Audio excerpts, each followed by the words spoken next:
T minus 10, 9, 8, 7, 6, 5, 4, 3, 2, 1.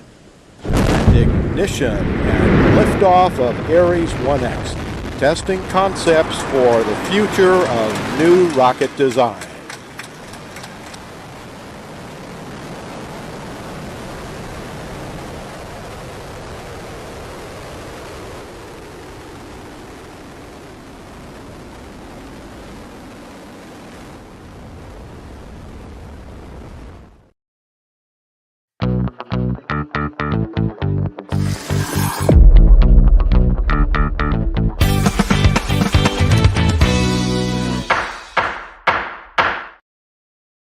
Hello and welcome to the next edition of Trivial Debates, the ultimate pulp culture challenge. I'm your host, Captain Dave Mader, and we have some awesome new debates for you in this episode.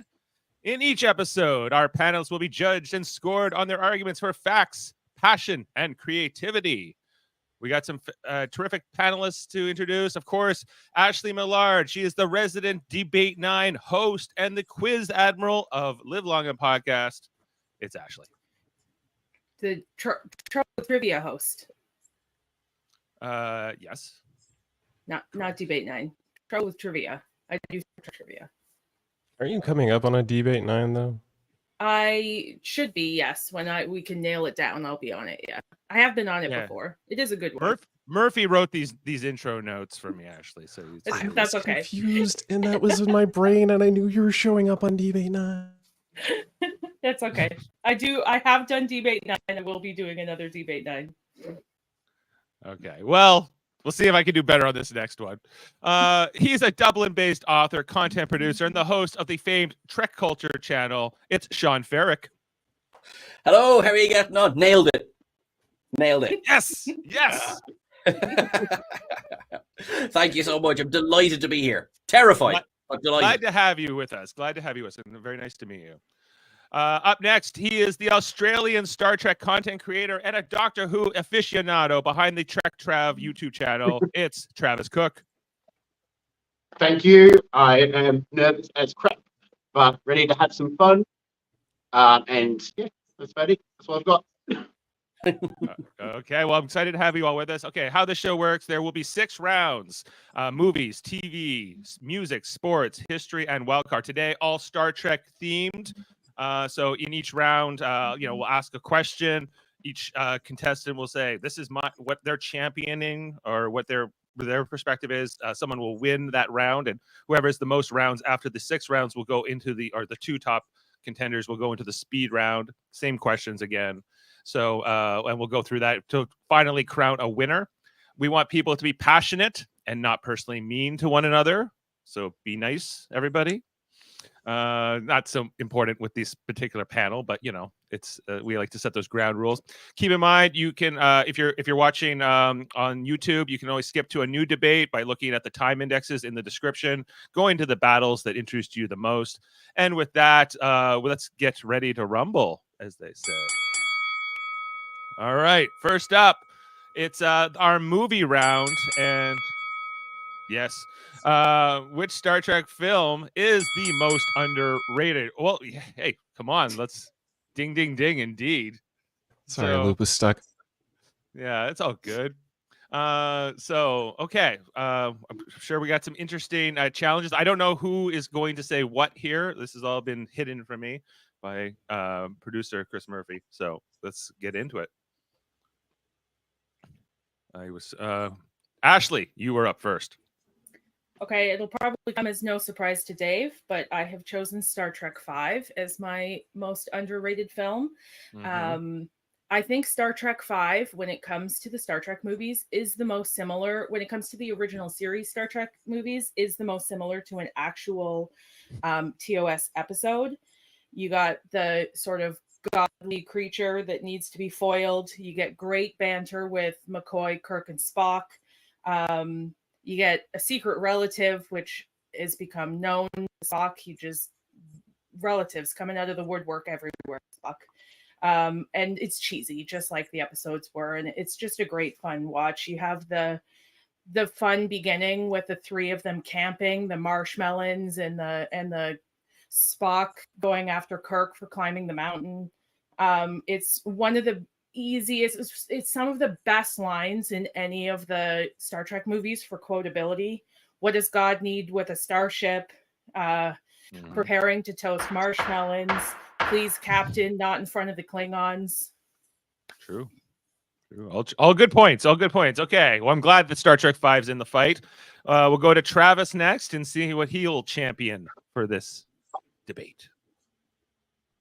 I'm going to champion Star Trek Insurrection because I feel, and a similar reasons to Ashley, actually, that Star Trek Insurrection is the most Star Trek The Next Generation movie that you can think of. First Contact and Nemesis, the Generations feel a bit like a Picard-centric sort of crazy thing, whereas Insurrection has the moral code, it has a little bit of Picard romance, it feels like a 2-hour-long episode of the Next Generation. Spiritually, it has the morals and the feeling of it, particularly standing up for your rights. There's lines in the episode where they talk about when is it wrong? At what point does it become wrong to move a group of people? I do question the fact that some of the characters in that particular situation. I won't go into that.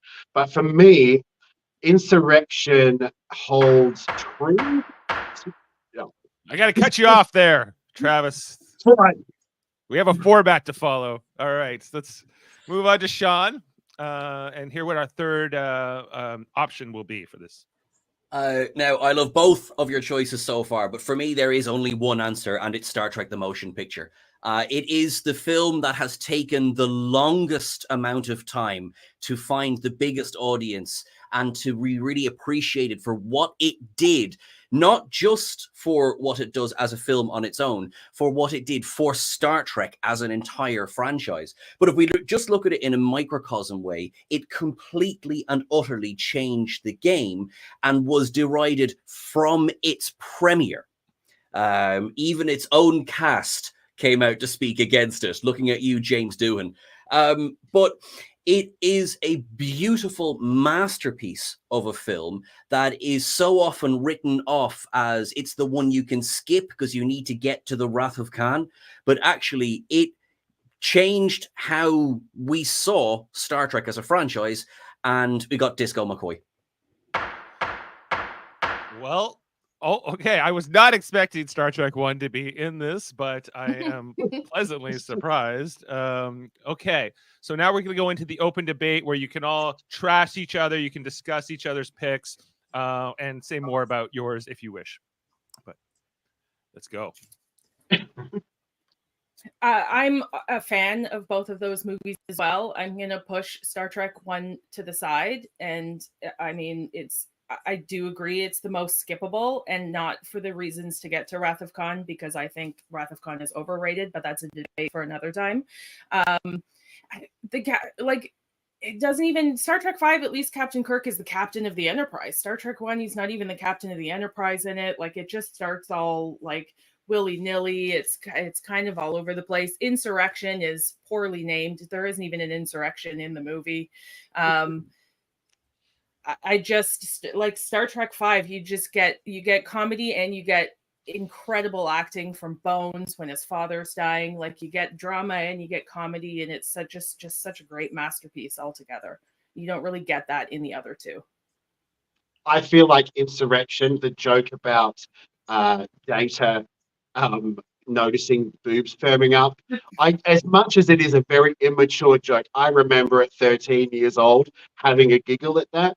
I don't think the TNG cast did comedy very well, and that's why sometimes they don't manage it. I think in Picard they did, but in Insurrection, their first attempt at sort of, we will ignore Generations and the emotion chip, but in Insurrection, they tried that a little. They sort of tried to sort of push that lighter tone, which I enjoyed, because Next Generation for me was a lighter show. It was a show about positivity, about hope, about protecting your strengths and the power I don't even know what I'm talking about now. Protecting your morals and your beliefs, standing up for what you believe in, and I don't think the other films really do that. Motion picture is, I love it visually, but none of the characters feel like the characters except for Bones. And in Star Trek V, I do feel like William Shatner wanted to be 30-year-old Kirk again, and that was the writing felt less mature than the other TOS films, in my opinion. I think Kirk always wanted to be young Kirk. I think that was just part of his character. Kirk was kind of a renegade, and I think that continued on through all of the films, especially I think in 3. He was also kind of trying to be that young Kirk as well. And I think that was like bang on for his character. I agree with you there, Ashley. I think that is a theme that runs through all of the films when it comes to Kirk. I hear what you're saying, Travis, because of how Wrath of Khan addresses it. For my problem for 5 is I'm with the producer on this one, Ralph Winter, who said they were smoking their own reviews coming off Voyage Home. And they thought that they could kind of do whatever they wanted, which is why, in my opinion, I love 5. 5 looks and feels like a cheap film. And they went to the cheapest effects house because they didn't want to use the B team from ILM, who were obviously busy on Last Crusade. And for me, it's very difficult to get past what 5 looks like. All right, motion picture, as you said, motion picture is the most beautiful film, hands down. There is no question for that. 5 has that amazing score from Jerry Goldsmith. I mean, there's many, many, many things William Shatner did right with 5. I disagree that none of the characters in 1 feel like the characters. I think Spock is right through. I think he's there. I think we struggle with it because of he's coming off the Kolinar and not achieving Kolinar. But I think it's there, and I think it works so well. And their relationship particularly works so well as well. And we see, it's a glorified remake of The Changeling, but we see Star Trek at its very core, which is new life. My movie has Uhura fan dance, and neither of yours does. I win. Well, okay, a lot of okay, it's hard to argue with that, to be fair. I just did a video about that. I gotta hand it to Sean to a certain. I'm not necessarily giving him the point, but I have to give a lot of credit to Sean here for making me consider that Star Trek 1 might be a good movie. Like I really wow, is he right about this? I need to stress we're all Star Trek fans, so there's no way that we're going to hate any of these films. Exactly. I actually do love all 3 and have argued that all 3 are underrated at some point in time. We're totally on the same thing. There's so much I love in 5. I love Insurrection. Insurrection is my comfort movie as well. Yeah. Because I had it on cassette. I wore out the VHS. Yeah, absolutely. Yeah, I'm sufficiently convinced all 3 of these are underrated. So so congratulations there. I think the thing that I think is missing from the Insurrection argument was the score. I don't know if I got enough, because that's maybe my favorite part of that movie is some of the especially with the is it the Baku, right? Yeah, with some of the stuff in the beginning intro before everything starts blowing up. So I really love that. So, but I'm not giving you the point. Which is funny because I had the soundtrack to Insurrection and listened to it all the time with Episode 1 of Star Wars, but it didn't cross my mind for this talk. Yeah.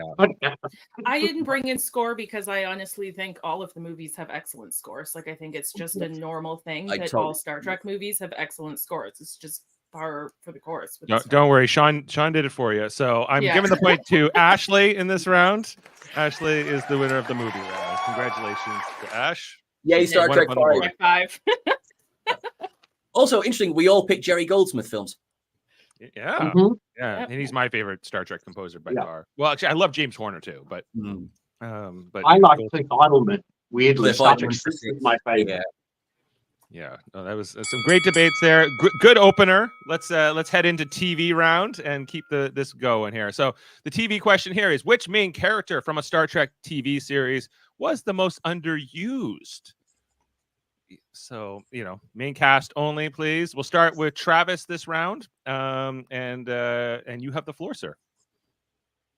I chose B'Elanna Torres And I will tell you why. There is an episode, I think it's in season 6, where she is wearing one of those really cool Voyager singlets.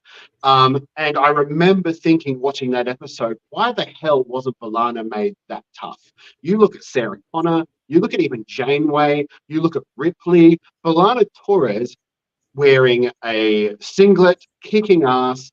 She had a lot of drama in her upbringing. She had a lot of strength. She was fighting against some of her own sort of beliefs and stuff like that. And I feel like when Seven of Nine came along, there was obviously a lot of excitement for Seven of Nine. And she was sort of pushed down, like they put her with Tom Paris. They made her have a baby. Well, not make her the baby. She had a baby, so she sort of got. While there were strong episodes for her later on, she very much got pushed aside. Oh, I guess you're out of time. Patah! All right. Yeah. All right. Well, Sean, you're next. Okay. Who are you putting up against B'Elanna Torres? Travis Mayweather from Enterprise, who is there in every episode. He pilots the ship, and there's just so many opportunities where they could have taken his backstory. He was a space boomer. He was born on the ECS Horizon. He was born between two worlds. He shared dual citizenship. None of that ever played into his character. There was a whole, you could have explored, what is it to be a human who has, for most of their life, existed only in space in terms of ships.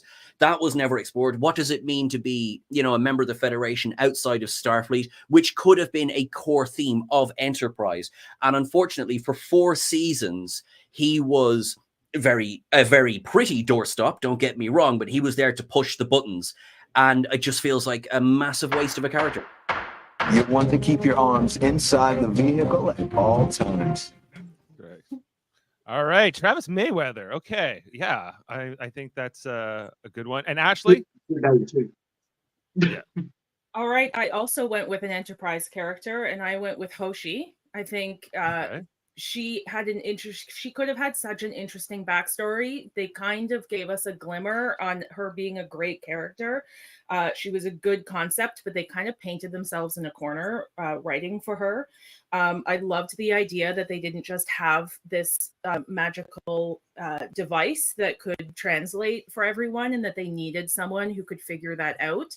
I understand why it wouldn't work for every episode, but I don't think that they played on that enough. I also don't think that they played on her fear of space enough as well. And I think they could have incorporated Mayweather into Enterprise more with Hoshi, in him helping her overcome her fear of space. I think we could have gotten less of Trip and T'Pol rubbing each other, and some more conversations between Mayweather and Hoshi, having conversations about what it is to live in space. I'm a translator. I didn't come out here to see corpses hanging on hooks. That's right, Hoshi. Okay, well, great choices, everybody. Okay, so let's hear it. 2 Enterprise characters is interesting as well. Okay. If I just say, so Hoshi would have been my other one, to be honest with you. I think Mayweather was my first choice. I think that's so funny. I think it's so funny. The funny thing about Mayweather, and I'm going to give you a bit of a leg up here, is in the opening credits of Enterprise, he's billed before Connor Trainer. Right. He is billed. Yeah. He is a main character who is billed before one of the top characters used in Enterprise, and he disappears in season 3 and 4. Like, he could have been the helmsman, the just random helmsman like they had on TNG. There was no reason for him. Completely agree. I picked both of those answers previously. And then I coincidentally thought of the other Trek shows, and I'm going, who I wanted to see just kick ass every episode? B'Elanna. I don't know why, I don't know how, but I feel like she was getting well used until they put in 7 of 9, and then B'Elanna suddenly just got put on this very straight, narrow path that never really developed too far, other than her relationship with Tom. Whereas Hoshi and Travis, I didn't feel with Travis. I think his acting wasn't as good as, say, Roxanne Dawson's. And I feel the same about Hoshi. I feel like the acting for Hoshi wasn't as good as But I B'Elanna's. think feel they like didn't give. I don't think they gave her enough to act on, because if you think about the mirror episodes, she was awesome. So she is actually a fantastic actor. And if they had actually given her more like scripts with something to chew on, she could have killed that role, and they gave her shit because Trek in the 90s and early 2000s didn't know how to write for women. And I will agree with the B'Elanna, but at least B'Elanna had more character arc through the whole seasons. Yes, she was seen less after 7 of 9 came in, but everyone was seen less after 7 of 9 came in. We didn't even get as much Janeway after 7 of 9 came in, because everyone wanted the catsuit big boobs, and they didn't want the leading ladies who had good stories. I basically, actually, you've made the same point I was going to make. Like where B'Elanna, this is terrible praise, but at least got 3 seasons before 7 came in, whereas from the jump, I think Mayweather and Hoshi were effectively, maybe with good intentions, but they were set dressing in Enterprise. And where Hoshi, I think Hoshi had the more, I think of the two, I think possibly there was so much you could have done with Hoshi's fear of space. There was obviously this pre-existing relationship with Archer that was just never explored. And with the reason I went with Mayweather in the end is just there is that whole side of humanity we just haven't explored before, that was teased with the character of Mayweather. And there's always this kind of like, he's done something that he has a little bit of expertise in this. It's like, that's great. I would love to see that, Travis. That would be lovely. Hoshi, at least things like In a Mirror Darkly, the fact that even with those 2 episodes meant we got more of her than we got of Mayweather, that's not praise for the show. Like, Travis is the character in the show, and I agree he should have been on more, but Hoshi is there setting up the foundations for the communication system on Earth that is going to lead us through the rest of Star Trek. Why didn't we see more of this? Like, she is this historically huge character in the Star Trek franchise, and she's barely used. And the same reason for it as well. You've got Jolene and Jerry Ryan. Like, I saw the time ago. This is tough, I gotta tell you, because I'm trying not to let my own sort of biases or sort of opinions coming in color this too much. Like, I do feel like B'Elanna is got some strong episodes throughout the 7 seasons, you know, including towards the end. Although I agree that she, you know, like 7 of 9 did overshadow much of the cast in those last couple of seasons, and the stories were very Borg focused, and you know, and there were also some, you know, some episodes with B'Elanna that I was less into, I guess. Maybe the one with the Klingon ship that came to visit is one that stands out. But the one where she's like trying to reprogram her the DNA of her baby and all that was heavy. That was a very heavy episode, and so I feel like she was used. And then so I'm sorry, Travis. I just feel like the facts alone with B'Elanna don't support it. I want to say about B'Elanna quickly, to Travis's point, is that she got some great episodes, but then, and there was heavy stuff that happened in the episodes, and then no follow-up to any of that.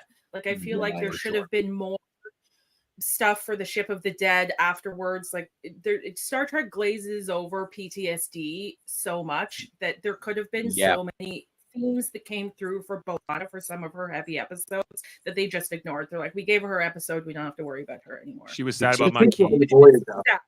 Yeah, on that one as well. Extreme Risk is an episode that I know it's the 90s. I know how television dealt with suicidal ideation really wasn't developed very well there. But when I say that was kudos for, I guess, mentioning it, but that was very, it's okay because she hugged Janeway at the end. Yeah. Cured. What? So in terms of back to our debate here, so I'm kind of left trying to figure out between Mayweather and Hoshi, where you have Hoshi, who I think is the stronger actor of the two, Linda Park specifically over Travis Montgomery. But I agree that technically Mayweather was used less, and definitely, compared to Hoshi. But is that for a good reason? Did the writers go, I don't think he can carry this? So then it's kind of like, I don't know. Like, so I feel like Hoshi is the choice in this round, which gives Ashley a 2-point lead.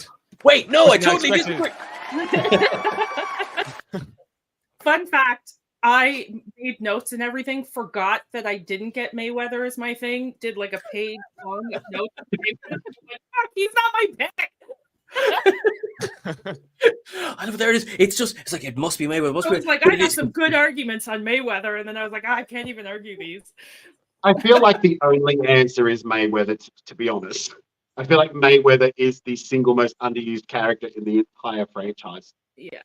I agree. Yeah. I agree with you that he's the most underused, but maybe for good reason. So therefore, I was like, that's why I was like, Montgomery.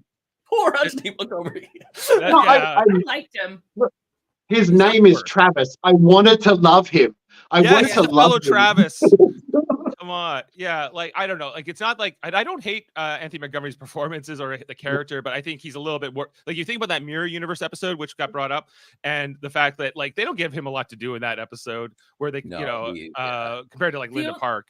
And he didn't even, they gave him an earring. Like, what a terrible alter universe. And some kicks. Have an earring. Yeah. He looked a little bit like a low budget Blade.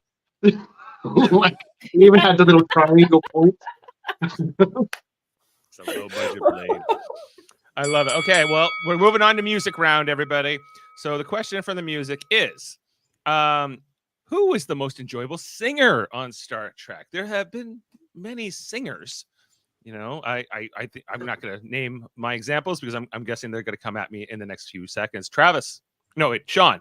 I think Sean has the floor first this time.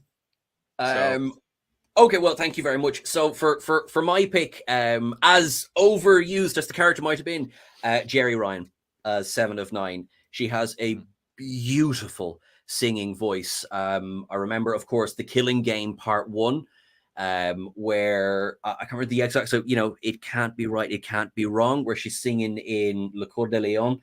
And she just has this beautiful, beautiful tone. And then, of course, later in Someone to Watch Over Me as well, when she's singing her duet with the Doctor, who would probably be my second pick, would be Robert Picardo.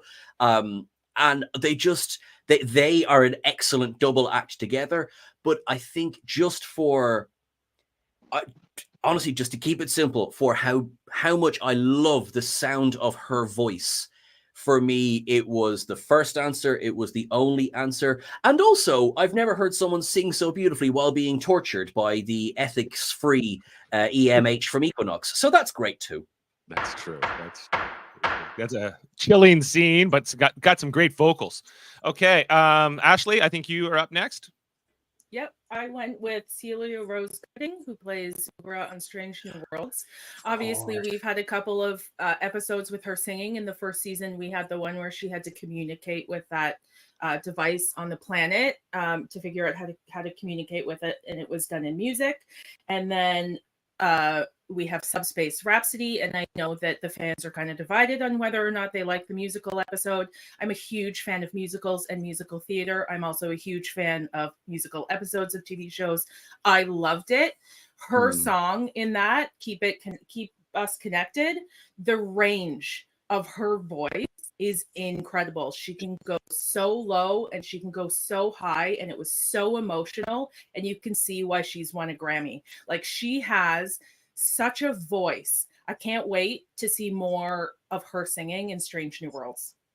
Wow.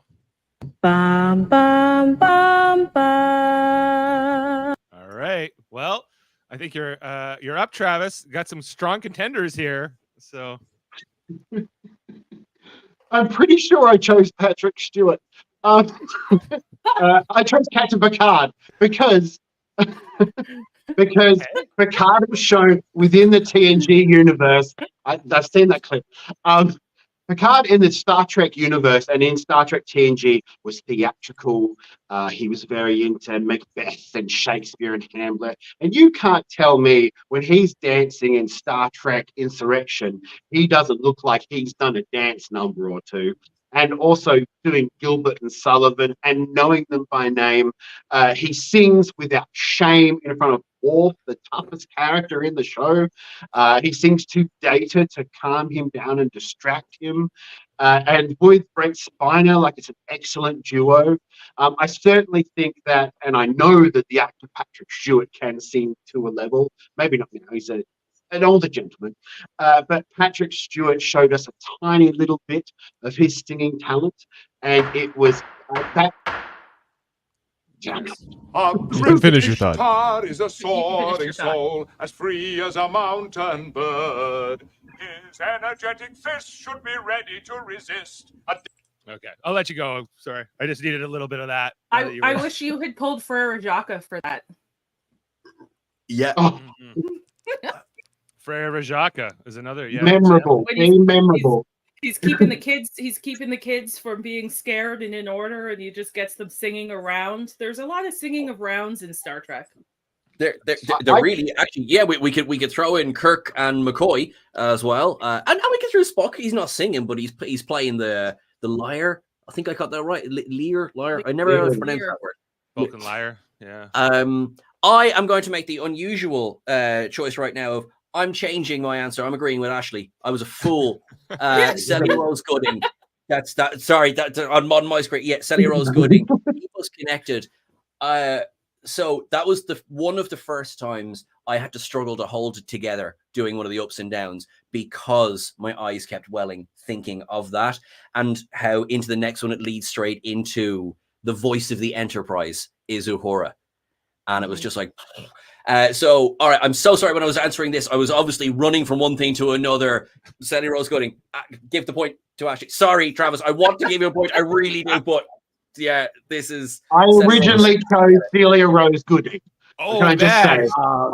Okay. Like, I'm in a tough position here now. Like, can I point out, as a kid, I was very young when TNG was out.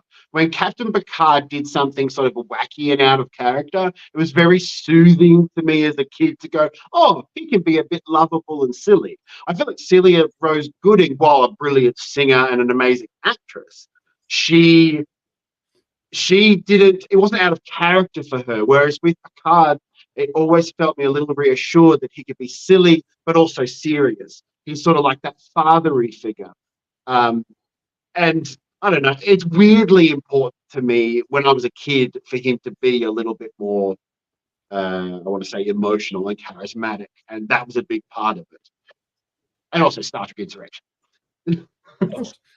Yeah, like I was not expecting Picard to be in this debate, although I'm not sad that he is. I was expecting, like the Doctor or somebody, I did tell you that I picked the most random crap all the way through.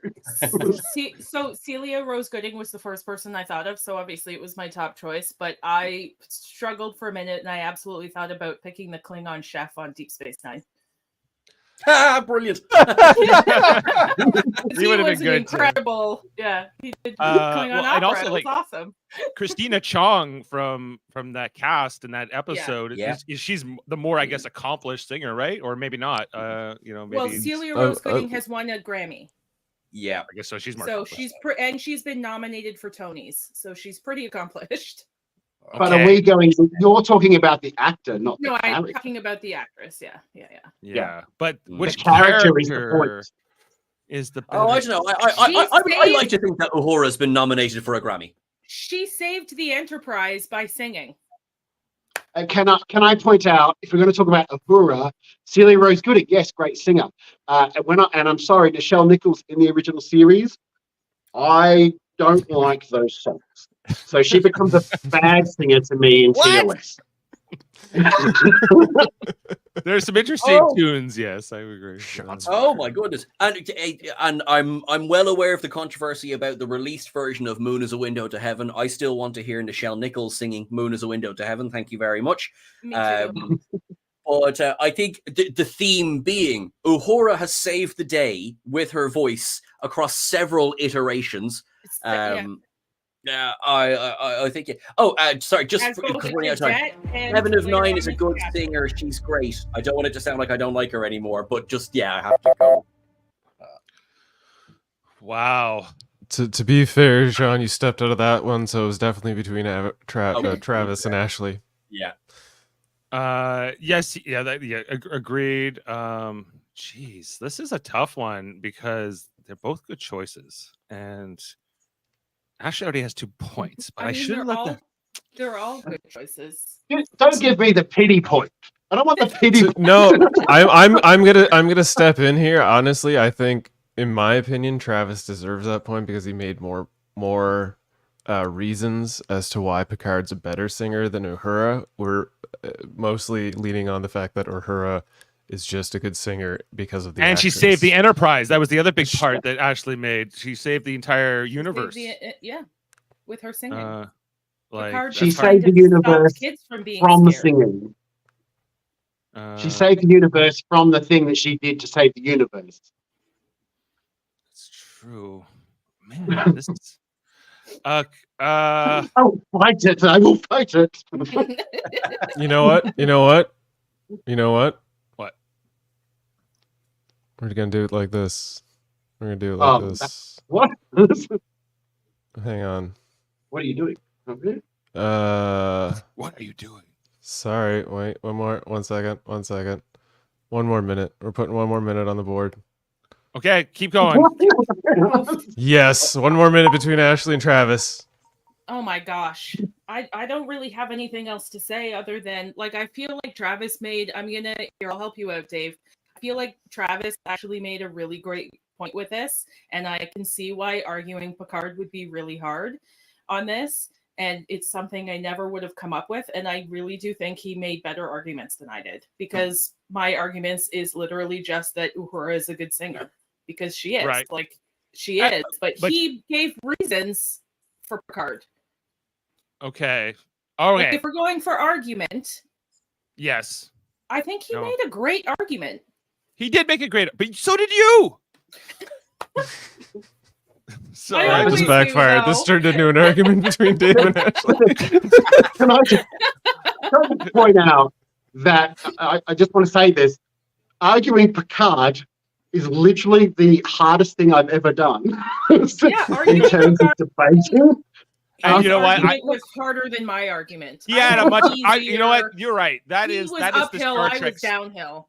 That's the Star Trek spirit. The point goes to Travis. A British tar is a soaring I'm not doing free as a mountain bird. Yeah. Well, Gilbert and Sullivan take the day. Congratulations to Travis. That was a tough one though, because it was like, these are all great options, and the 7 of 9 one too was like, oh man, she's a really good agree. singer. 7 of 9 is. I always enjoyed her singing. I always enjoyed her singing stuff with the Doctor. I loved it. Oh yeah. Someone to watch over me almost made me cry when she was singing and the Doctor was looking at her. Like, it was amazing. Yeah. No, there's some amazing scenes with her singing in Voyager, especially. Okay, well, we're moving on to the sports round, I believe. This is which Starfleet captain was the finest athlete? And there's a lot of good choices here, a lot of good options and source material to draw upon. I'm really excited for this one. Let's get into it. I think, is it Travis up first? Or no, it's actually up first this round. All right, you got the floor. All right, I went with Archer for this. I surprisingly have a lot of Enterprise ones this round, but I went with Archer. I know everyone's not a super big fan of water polo. It's not a very popular sport, but it is an incredibly difficult sport. It is an Olympic sport. You have to be in incredible shape. There's a lot you have to do in water polo with the swimming and the treading of water and trying to do the bow and all that.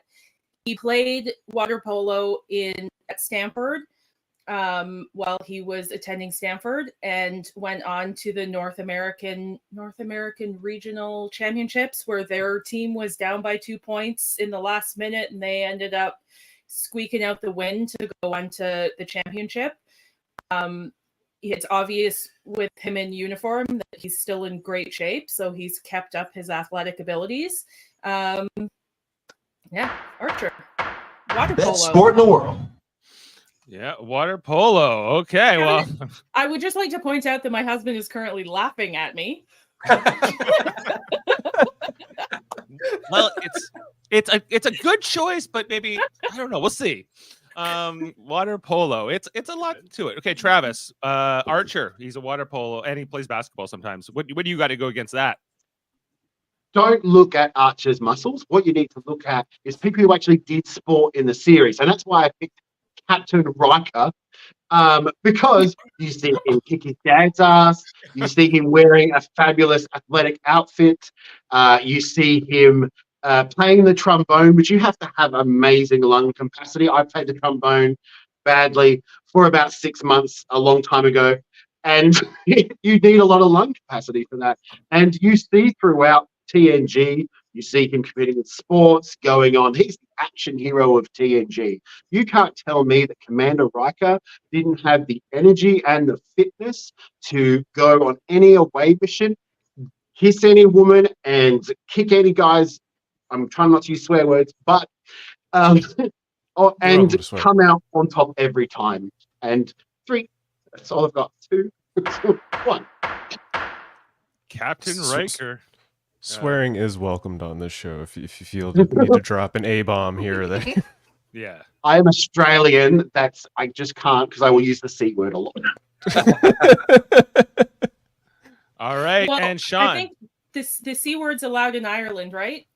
Don't It you is guys very use that much a allowed in lot? Ireland. Yeah. And Encouraged even. I mean, it's becoming less of a problem in Canada. So We have to be kind to our viewers. North American guests who are a little bit more sensitive to swearing. Especially the Americans. Us Canadians are trying to make it less of a bad thing, I think. We're trying to roll with the punches. Some of us also like it. Sean. Okay. There is only one pick, and that is Captain Picard. Picard won the Starfleet Academy Marathon in 23-23. And that's impressive enough on its own. But think about it. He is a human male who was certainly running against Vulcans, running against Andorians, running against other Federation member races who would typically have greater strength, greater speed, greater endurance than a human. And he managed to win that marathon. That alone should secure it for him. But think about it as we go into the series as well. We see plenty of suggestions that he's still a very fit man. Star Trek Insurrection, in fact, check out those guns. He's doing fine. But I think the best thing to do is anyone challenge him to any kind of race or in that they think he will lose, and he will just say, you are free to test that assumption at your convenience. Absolutely, yeah. Well, Sean, he also dances the mambo in he does well in Star Trek Insurrection.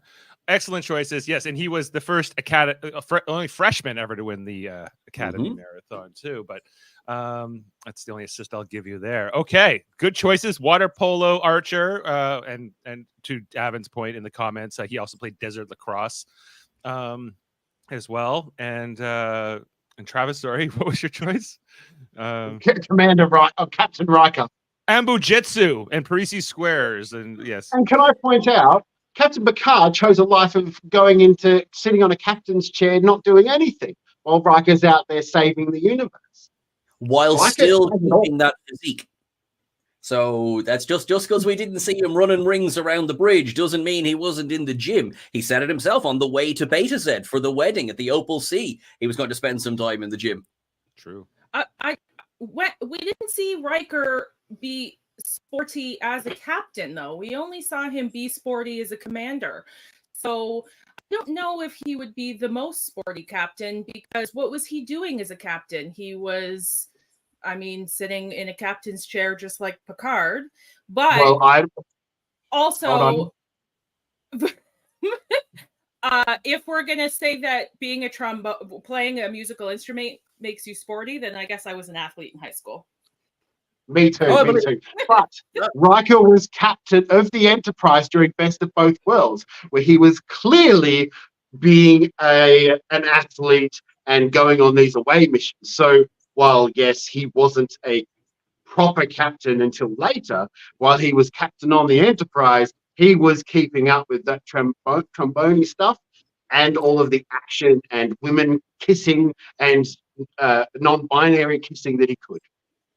I mean, technically, on that logic, Captain Picard was captain of the Borg Cube during Best of Both Worlds and oversaw the death of 11,000 people. That takes stamina. You know what I mean? So, I mean, you've got to give him that. You know, But I don't think he slept at all in those 6 days. Sure, didn't he say he was very tired? But he also stood there and thought it. He didn't do it. In the argument of Picard beating alien species in his race, I will argue that Archer never got the chance to do that because they hadn't met a lot of those alien races yet, and he was just doing first contact with those. So at the time that he was being an athlete in the academy and at school, he didn't have the chance to go against aliens. And I think if we had seen that, Archer would have proven to come out on top of that as well. I think it is a very good chance. I reckon you're probably right. But then we did see Picard, for example. What about Starship Mine when we had those bandits were trying to steal from the Enterprise, and we saw him taking them out fairly handily, I have to say. And remember, Picard killed Tuvok. Now, we can dress it up whichever way we want to look at, but Picard killed Tuvok.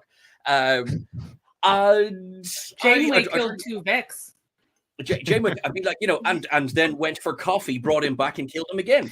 We also have in first contact as well. Has anyone ever tried to climb a rope in gym class?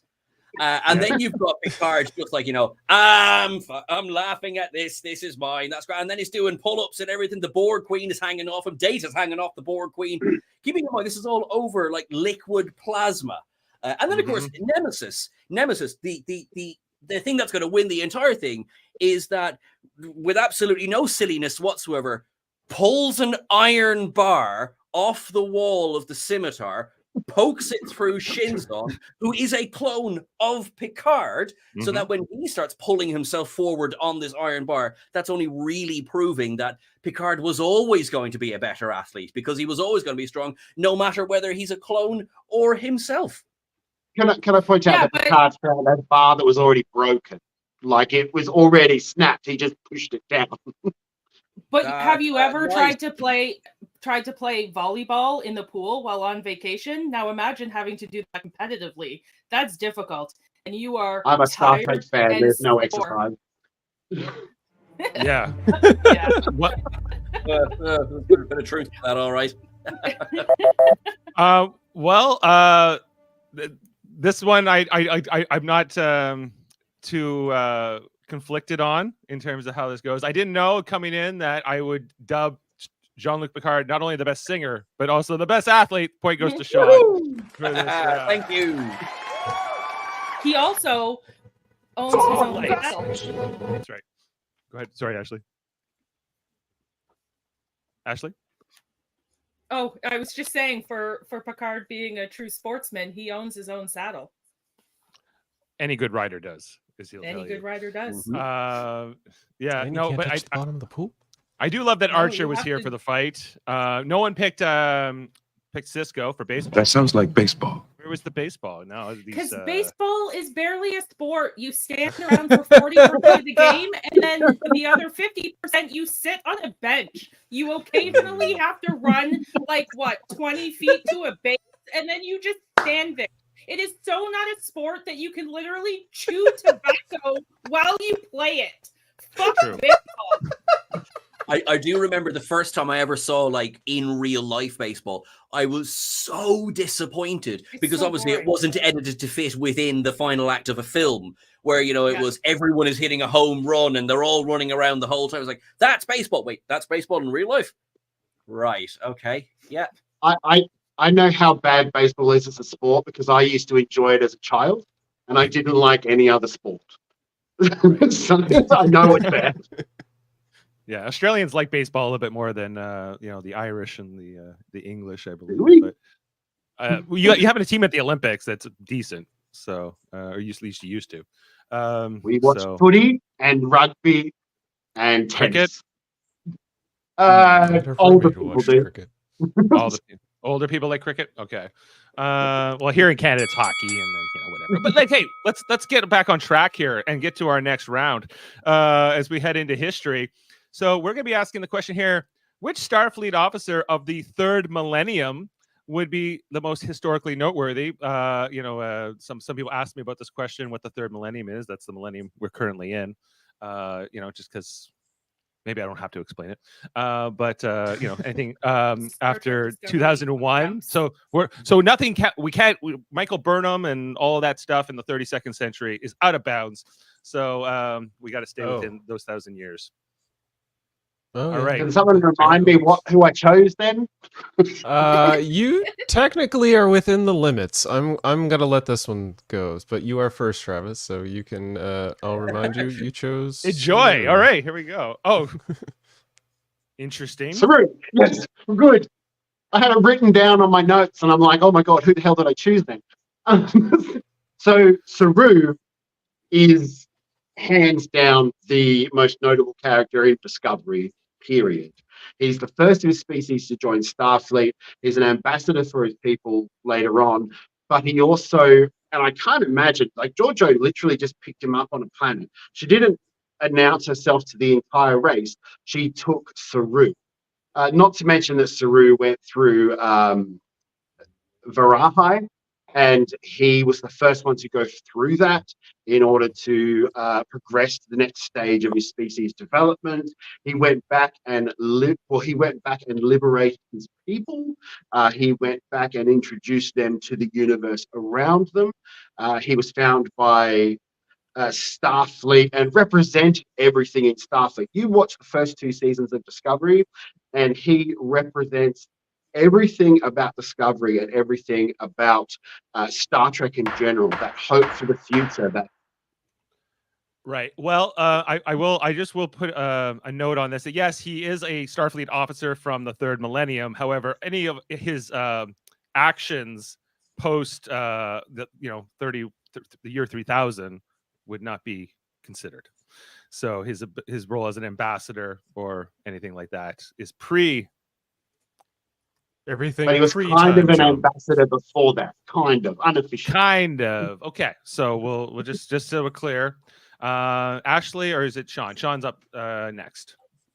Okay, my pick is Spock for many reasons. He is so indelibly connected with so many moments of the biggest parts of Star Trek history. The biggest one, let's be honest, unification. He almost single-handedly brought about the reunification of the Romulan and Vulcan peoples, which does count. So even though we saw Navarre in the 32nd century, he had been dead for almost 1,000 years. So his actions brought that about. Now, obviously, I'm not saying he set off the supernova to help. I mean, it certainly helped. But, but also, you see, it's not just, what he did in his own timeline. He was also responsible for bringing together Kirk and Spock of the Kelvin universe as well, and helping to rebuild Vulcan society in the Kelvin universe. He was one of the most accomplished half-human Vulcans of all time. Okay, well, great choice. Okay, Ashley? All right, I picked the only choice you can pick for this one, and I went with Archer because, I mean, come on. He was the captain of the first starship. He was for Earth. He was responsible for expanding United Earth's presence in the Alpha and Beta quadrants, making dozens of first contacts. He was considered the greatest explorer of the 32nd century. He saved the Earth from the Xindi. He helped in the formation of the Federation of Planets. I swear to God, without him, the Andorians wouldn't have been a part of the Federation as founding members. And then eventually went on to become one of the presidents of the Federation. I rest my case. She yields the rest of her time. Wow. She does. Wow, another great choice. I agree. So Archer and Spock, I think, are front runners here. Although I'm not ruling out Saru. I just think a lot of his maybe accomplishments come in another millennium. But if we're gonna be technical on the question and how it was worded, but yeah, open debate. That's it. I think Archer would have been the only other choice. I absolutely see why he would be the choice for all of the reasons you said. Spock, I think as well, because of think about it as well. He brought about, or at least helped to bring about, peace between Starfleet and the Klingon Empire as well, by helping to expose, not only setting up the talks, but also helping to expose the conspiracy that would have taken down those peace talks. We have as well, I mean, it's something like almost a century's work went into his work with Pardek. Now, unfortunately, obviously, what happened with Pardek, but he didn't give up. He attempted, obviously, as I said, to stop the supernova, and only left Romulus. In fact, it's a great section of Una McCormick's The Last Best Hope, in which Picard is, at this stage, it's a certainty that, the supernova is coming up, and there is, streams of ships leaving Romulan space. And there is a ship, the character isn't named. And he said, there is a ship bearing a man on which there is the only reason this man would be leaving Romulan space is if everything had been done, everyone who could be saved had been saved. And he was such a critical name, such a critical piece of history, that for him to leave Romulus at that point was a statement in and of itself. I do also, to give weight as well to yourself, actually, like, so much of what Star Trek did from the 60s is, thank God for prequels, built on what Archer did. That's why, I mean, I could sit here and make the same arguments for Archer as well. I think he is just like the only other choice. But for me, it's got to be Spock. I don't think Spock would have had the opportunity to do everything he did without Archer. I don't think the Federation, if Archer hadn't helped form that Federation, if Archer hadn't had the relationship with T'Pol that he had, I don't think that the human and Vulcan relationship would have healed as quickly as it did. So I don't think we would have been in a place in the original series timeline for Spock to, one, exist, and two, to have joined Starfleet. I don't think the Federation would have been where it was without Archer and all the things that Archer did during Enterprise and while he was on the Enterprise. Just as we always say how much Picard was always there to settle all these, and he was just so great at the diplomacy. But I argue that Archer was even better at the diplomacy, because Picard was going in and doing these diplomacies for aliens we had already seen before, and Archer had to go in and do it as a first contact with aliens that hated him, that eventually went on to become founding members of the Federation. And look at the Andorians and how quickly, with Shran's help, he turned that around, and then the Andorians became a big part of what later became the Federation. And being the president of the Federation is pretty historically noteworthy. It's pretty good. But a lot of that stuff happened after the series ended, though. A lot of that is same with Saru. It's after he goes to the 32nd century. But it's all like he could have been the worst. It still happens in that millennium. Aye, that's true. It is. I think my point of that is, as true as all of that is, it's more of a case of, for which we are incredibly proud of Archer, grateful for Archer, but with the work Archer did, Spock built on that. And I think Spock did more. Yes, I think he was able to because of what Archer did, but I do think Spock then went on and did more historically in his career and in his lifetime as well. Okay, well, that was a really great debate, everybody. Really enjoyed all that.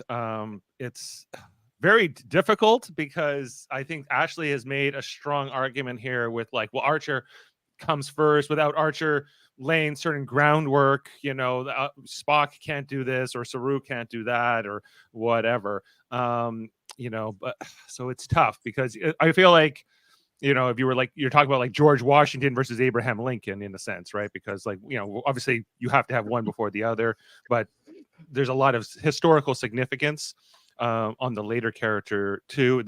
I guess I'm comparing Spock to Lincoln in this analogy. Don't go to the theater, Spock. Don't go to the theater. Don't go to Romulus when it has a supernova.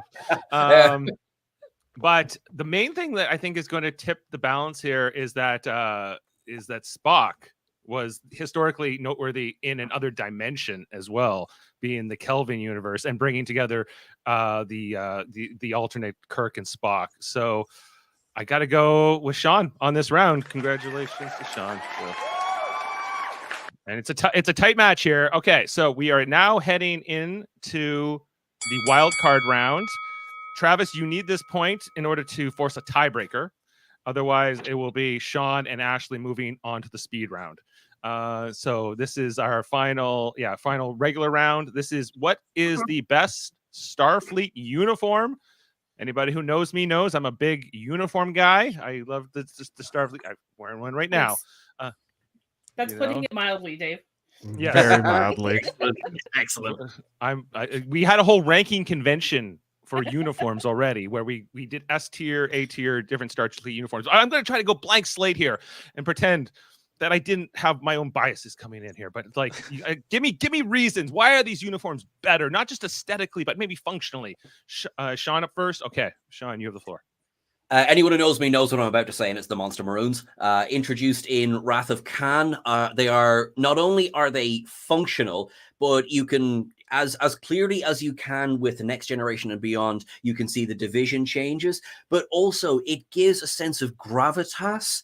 But it's also, as I say, it's very, very functional. I mean, arguably the most functional will always be Enterprise. They're literally wearing jumpsuits. But here you get the, I will say, militaristic feel. I think it suited Starfleet at the time, and I think in many ways they have influenced an awful lot of what has come afterwards. I absolutely love the reimagining that we saw in Strange New Worlds. Massive shout out to Bernadette Croft for managing to modernize it and to prove as well how that design that was done back in 1981 ahead of 1982 release is as visceral and as strong a design today as it was then. Couldn't have said it better myself. Okay. Very, very good there. Okay, Ashley, you are up next. What are you bringing? I went with the Strange New Worlds, the regular duty uniforms, both for functionality and for aesthetics. I think they look absolutely great. I will absolutely agree. And it is one of my points that they are very similar to the red uniforms in the movies. Structurally wise, I love how they do the shoulders on it. It kind of modernizes the original series episodes. I do prefer a uniform where it's the bold colors like that. It's the full colors. I'm not as big of a fan when the colors are just on the turtleneck. I'm not like in the Deep Space Nine ones, it's like, or it's just the shoulders. That's not, I like it when that's Star Trek to me. That's what I grew up with. That's what I prefer. And then I think that they modernized the dresses. They made them a little more flattering with the black down the side. I think looked absolutely spiffy, and we can't not talk about Pike's green captain's jacket because it is incredible. Second one's better than the first one, but okay. And then we're gonna get into Travis. I went old school. I went with the DS9 Voyager colored top. Now, I always felt the TNG uniform looked a little bit, I want to say pajama-ish, but I feel like the TNG, this uniform shown on screen now is much more practical in a sense of it doesn't look like a military uniform, because in universe, Starfleet isn't necessarily military. It kind of is. It looks professional, whereas the other uniforms, particularly the newer uniforms in the current series, are a bit over-designed. There's too much design on them. I prefer a basic sort of line color. Black is a bit more difference from TNG. TNG is a bit overdone, whereas this is a nice mix of professional but also functional within the imagined universe of Star Trek. And some of them do have pockets. Some of them do have pockets. Okay, well, I will say, for just my perspective, these are three of my favorite uniforms. I think they were all S tier uniforms in the ranking convention, I believe. And so this is going to be tough. All right, go fight. I'm another uniform guy. It's a running joke that every time a new uniform is introduced in a Star Trek episode, someone will tweet me going, "How's the bank balance?" And I say, "Crying." But, and so like that, I'm like, yep, I think I'd nearly be happy with whoever takes it home. I think for me, so much of my favorite memories are tied in with this, with the Monster Maroon uniform as well. But also, if you look at the impact that it has, it directly influenced the original choice of uniforms for Star Trek Generations, which I still absolutely love. I think I have a couple of the action figures that were released with those uniforms as well, which then of course fantastic, perfect, with the wraparound jacket we never got. Exactly right. And of course they in turn directly influence what we got for Star Trek Lower Decks. So you can see that influence is still right the way through, where I mean you can't argue with people when they say pockets. I mean I love pockets, however, because of the overall design of the Monster Maroon, we get the bomber jacket that is introduced in Star Trek 3 as well. We see Scotty wearing it. We see Kirk wearing it again then in Star Trek 5. And I can tell you, as I own one, they've got some very nice pockets in that one. It combines my favorite rank insignia for any of the uniforms. They're just my favorite. I love it on the shoulder. I love it on the cuff. They're ridiculously expensive. And possibly for that alone, for the amount of money I've sunk into these uniforms, please let them win. But honestly, I think they're a beautiful design and they endure. See, I feel that Ashley's right with the color. I think having the color makes it very distinctly Star Trek, very distinct in terms of the thing. And whereas it makes it easier on people because you can give a quick glance and immediately know what division people are in without having to go, wait, there's slight variation on their turtleneck color. Like which color? You're looking at it from a distance. You're like, is that white? Is that kind of a light blue? Do we got a little bit of gray going on? What's happening with that? Yeah. But which shade of gold? Are they engineering or are they security? Because there's two different shades of gold going on. I do feel like too much color is too much. Like I like enough color to work out what they are or where they are. Science or operations or confusingness, but I can sort of work that out. Whereas the Strange New World ones, it's like they're wearing giant, really tight pajamas, and I don't know why it feels that way to me. And I honestly would prefer the TOS uniforms in terms of they just look more comfortable. Right. Those look more like pajamas than the Strange New Worlds ones do, because at least the Strange New Worlds one, they have structure to them. My argument against yours is you're both men, so you probably haven't worn a lot of one-piece outfits. Women get a lot of jumpsuits and one-piece outfits, and they are not functional in any way. Think about having to go to the bathroom. Men, sure, if there's a zipper, you can just undo the zipper. But when a female has to go to the bathroom in one of those outfits, that thing has to go all the way down. So you're just going to, I know we don't go to the bathroom in Star Trek, but you have to take the thing completely off. Whereas with a two-piece, it's more functional. You just have to take the pants down. You don't have to worry about taking the whole thing off. So for men, like going, if they once a day when they have to go and poop, they got to take that thing right off. It's not functional. You don't know what it's like having, like, you'd have to take the whole thing off to go for a pee anyway. You don't want urine on your overall. Yeah, it's terrible. You got it's awful. It's not functional. Now I can't get Riker without the idea of him being naked and his whole like uniform at his ankles out of my head. I feel like if there's anyone who's naked the most in Star Trek, it's Riker. Naked the nipple picture comes to mind from that episode. I think Riker looks at the Emperor's New Clothes as like inspiration. I got a spot there. So cute. Wait, pause. Maybe the toughest route so far, I think, in this debate. I feel like we could go around and around forever, so I don't want to delay it much any further. But man, this was tough. These are three of my favorite uniforms. They're all worthy choices. Ashley did bury you, Travis, with that whole bathroom thing, though. I gotta say, so I just like.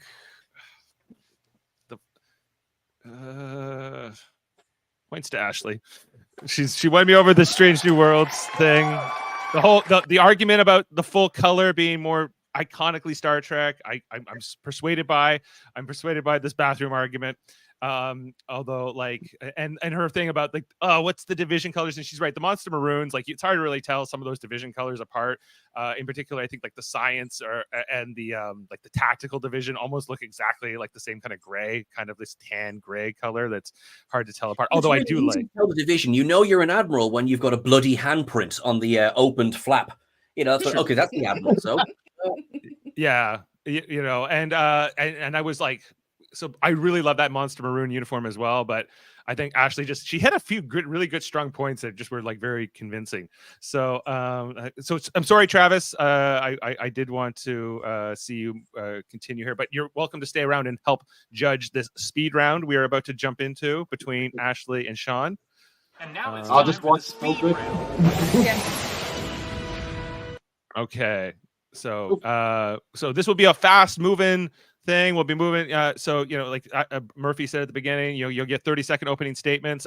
You'll be given an A or a B option in most cases, except maybe for the final round, but it's still kind of an A or B. So whoever puts their hand up and says, I want that first, will argue first, if that makes sense, right? So with all that, wait for Dave to finish reading the question, and then whoever we hear first with their choice. And Ashley's coming in here with a 1-point lead up. So she's 3-2, but each round is worth is the same amount of points. Okay, speed round movies. Let's jump in. Which film franchise is stronger, TOS or TNG? TOS. TOS. Ashley got in first, so she is. Cool. So you are TNG, Sean. Okay. So Ashley first. Ashley's first. I mean, there's more of them. I think there's less bad versions. My biggest argument is TOS. They're at least all entertaining, and they don't have Nemesis. Like Nemesis just brings down the TNG movies all the way down. If you're comparing watchability, watching all the TOS all the way through versus all the TNG all the way through, there's a little more cohesion through the original series ones. 3 of the movies are tied together, so you get this long arc storyline. You don't get that with the TNG. Yeah. All right. With the Next Generation movies, you have 2 films directed by Jonathan Frakes straight away, which definitely helps.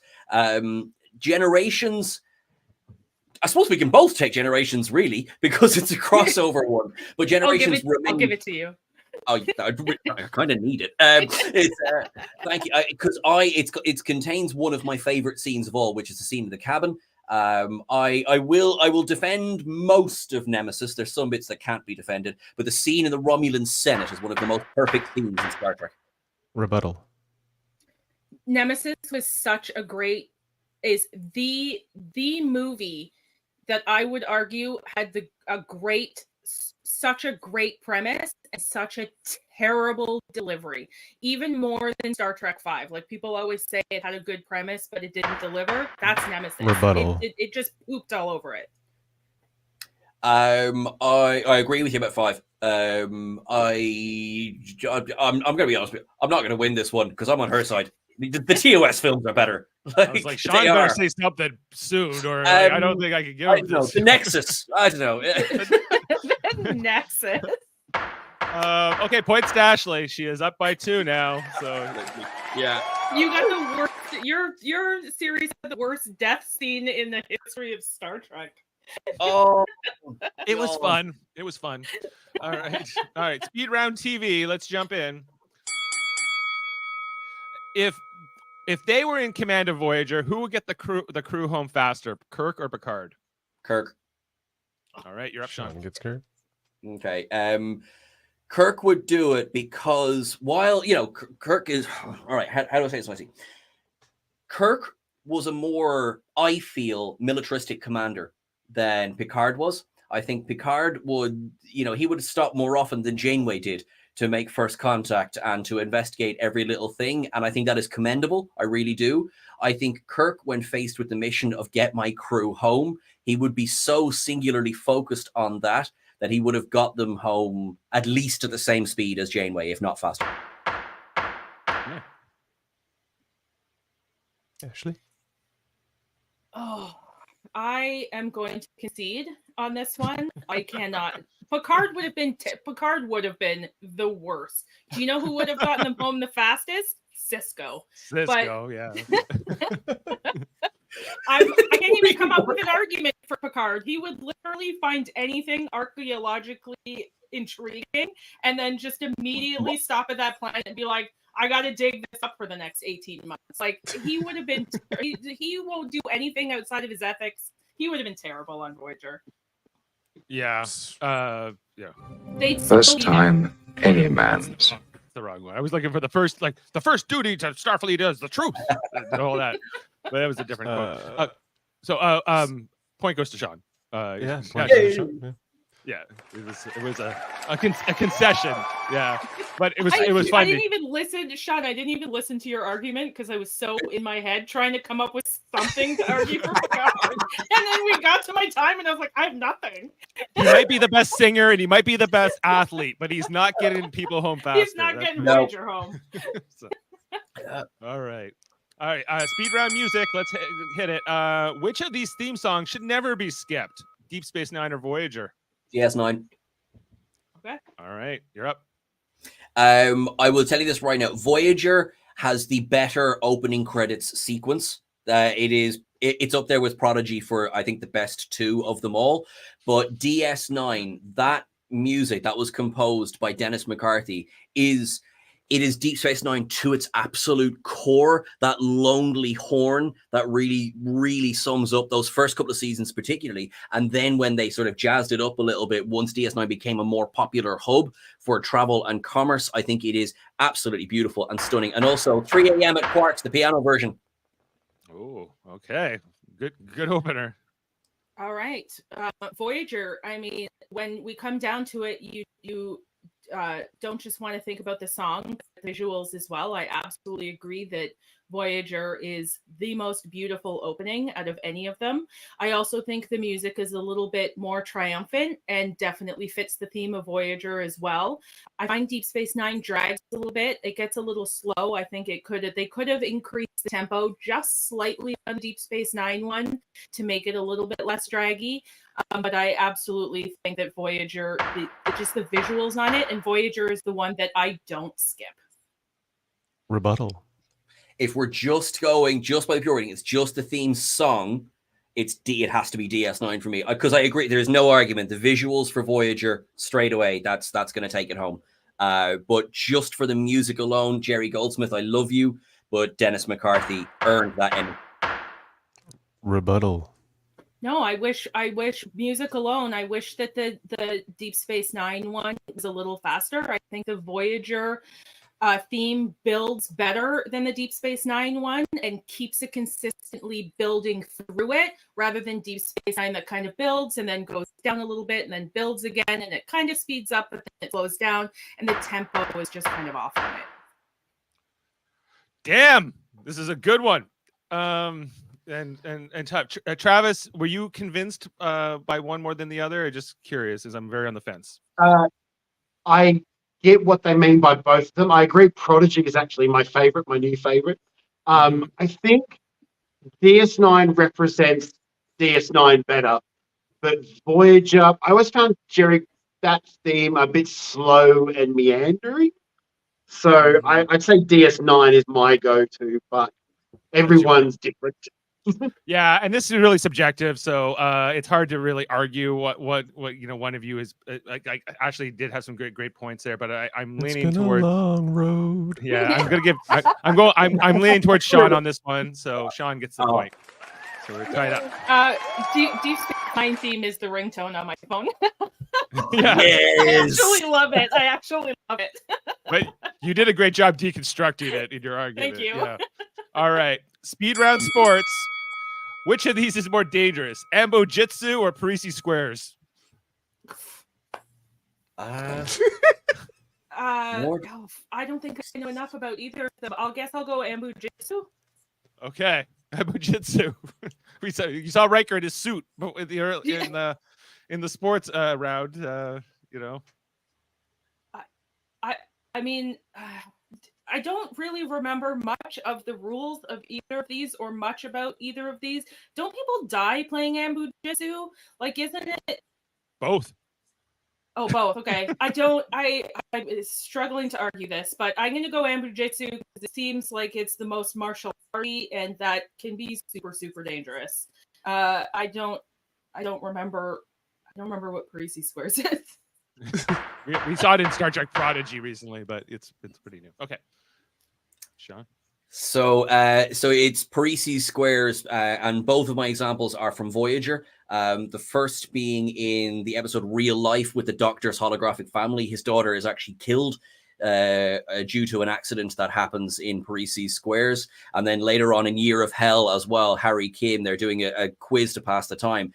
And he speaks about, I think it's Mokobara Chung, who is the only Klingon to ever play it at the Academy, who was called a foul against, and he strangled the referee. It's a very high energy game, and there's a lot of injury and death. Wow. Okay. Rebuttal. I don't have a rebuttal. I can't argue against it. I don't. I'm embarrassed to say that I don't remember what Parisi Squares is, and I'm gonna have to do some reading up on it after this. We mostly hear about it, we don't. I know the name. I cannot picture the game. I cannot picture it. I don't remember what the rules. I don't remember anything about it. Yeah. Sounds like Sean. I just remember it being mentioned. Sean gets the point. Yeah, I don't actually know if anyone died in Ambujitsu. So, but Ambujitsu is blindfolded, like American Gladiators style, like fighting with a thing. So anyway, CTE all right, is real. Oh, so Sean is taking the lead for the first time. All right, so we are heading into speed round history. Who violates the temporal prime directive more flagrantly, Kirk or Janeway? Kirk. All right, Ashley, you have Kirk. Sean has Janeway. I mean, just based on the temporal agents in the Deep Space Nine episode, they immediately bring up Kirk. They don't talk about Janeway stuff. They would know all the stuff Janeway did because they're temporal agents. They know all the things all the way through history, past and future, and it's immediately they talk about Kirk, the like 22 or whatever violations he had. It's Kirk is there. They hate Kirk because of his flagrant disregard. Man was a menace. Okay, let's go over to Sean. The temporal prime directive wasn't written in the original series, so by definition, it's Janeway. Because Janeway specifically says to Admiral Janeway, "What about the temporal prime directive? The hell with it." So in this is a purely splitting hairs answer. Janeway is the one who actually says, "The hell with the prime directive." The prime directive had not been introduced when Kirk was making his crimes. That is such a technically answer. It was. It's yeah, okay, but if temporal agents are saying that he was messing around with the temporal stuff all the time, even if it hadn't been written in his time, they still went back and retroactively added him into it because of how often he just thumbed his nose at the temporal anything. I like to think he inspired it. The reason it exists, He brought whales to the future where they didn't exist anymore. That is true. Are we rebuttaling? You get a rebuttal, Sean. Okay. I mean, back in Kirk's day, they were being assigned to travel through time. For example, Assignment Earth. We're here on assignment to study the 1960s. Whereas, Janeway, it was accidentally a lot of the time, but yeah, it's Janeway. Sadly. So, but because when he said she said the hell with the which I had forgotten about that she said that. To hell with the temporal prime directive. Which means, Sean, you now have won because Ashley cannot catch you. So congratulations. But we have one last little debate here, like we can throw in for fun. The speed round wild card. What have it been? Be it resolved. Star Trek shows should include a voiceover with "Space: The Final Frontier." No. No, I agree with you. Oh, sorry. Actually, screw it. It doesn't matter at this stage. I agree with you. We can agree. Ashley, you get the final point, so it is a 1-point game. There we go. Out here, you know, it's kind of like when you score it, you know, to make it a 1-goal game at the end of the third period. But you know what?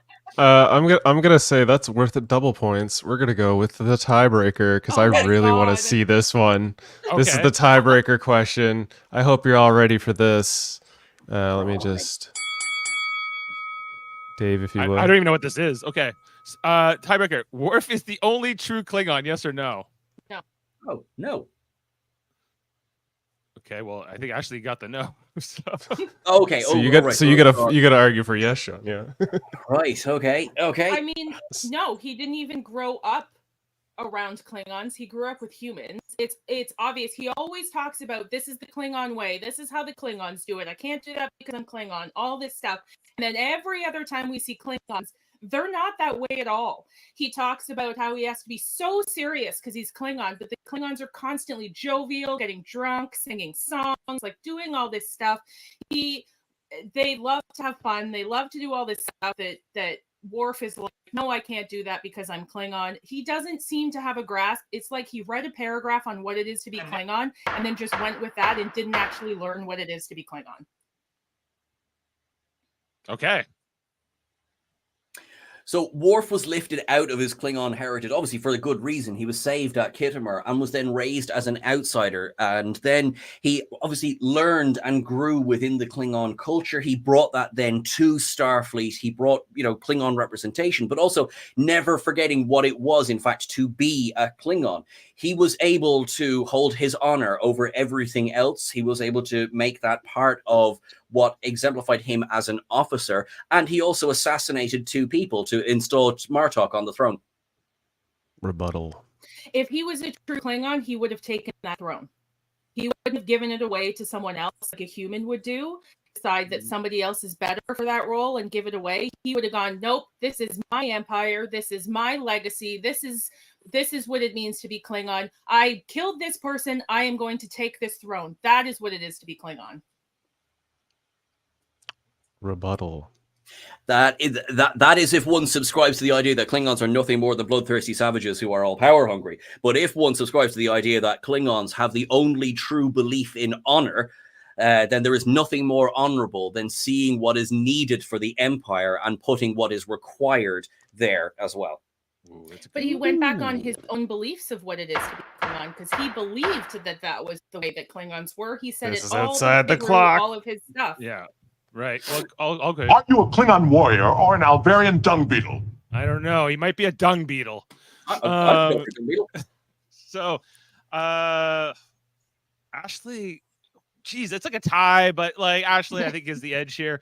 So, like, I thought Sean argument about that nothing's more honorable. I guess Klingon in like on paper, Worf is the best Klingon, but in practicality, see the true Klingon. That's the thing. If him being outside of Klingon and his whole massive belief behind Klingonism makes him the one true Klingon, as opposed to where you actually go to Kronos and all the Klingons aren't acting with other. There's a lot of like inner bickering and inner like stuff. He's said this is what it is to be a Klingon, and had a Klingon go, no, it's not.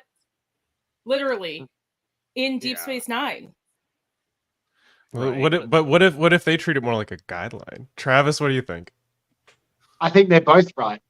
I think that Worf grew up reading about being Klingon, but never was a Klingon in practice. Right. And so when he met actual Klingons, he sort of had these book rules in his head, but was never actually fully Klingon. So he's equally the most Klingon, but also the least Klingon because he's both at the same time. So I think it's a Trill wife teaching him what it is to be a Klingon. Yeah, well, Dax has to teach him. Not proper Klingon thing. Exactly, and her reincarnated next self as well. I love that scene where Ezri, with a healthy dose of skepticism, says, Worf, you are the most honorable man I know, and if you're willing to leave things the way they are, there's no hope for the Klingon Empire. That's always stuck with me. Just before, I can't remember if that's before or after Sisko orders the assassination of Gowron, which, by the way, Sisko most definitely ordered the assassination of Gowron. I think we can all agree on that one. And but he's also not a true Klingon, and everyone's a winner. Everyone's a winner because because Sean kind of won, but then I guess based on our rules of tiebreaker, Ashley has come back in that one in this alternate timeline. I think so. I think it's a tie. I think I'll tie to your Martok. Definitely a tie. Definitely a tie. Congratulations. And this was such a fun conversation, debates, all these different topics we jumped through.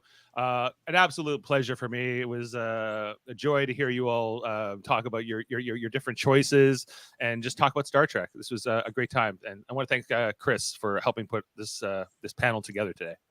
Thank you, Dave. Thanks for hosting, and thank you everybody for showing up for another episode of Trivial Debates, a Star Trek themed episode we had going on. Before we say goodbye, let's take a little moment for our guest, Ashley Millard. Where can people find you if you so wish to let them find you? I mean, you can find me on Live Long and Podcast and any of its iterations. I'm a guest on several things on there. Friday evening, I do have another Trek trivia coming up on Live Long and Podcast, and it is the Silver Screen Edition. So we're going to be doing trivia on the movies. Fabulous.